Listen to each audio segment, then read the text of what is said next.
How to log in into HDFC Bank Netbanking account. Welcome to the channel and let's start with a tutorial.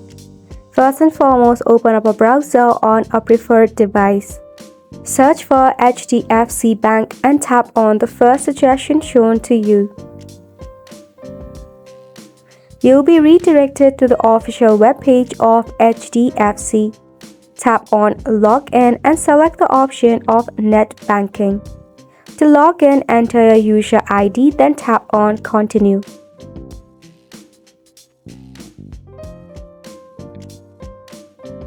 In that case, you have to go through 3 of the steps.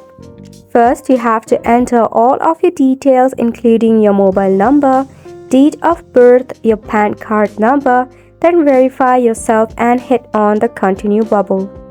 Second step is authentication. It will verify you if it's really you by sending you an OTP code to a designated phone number.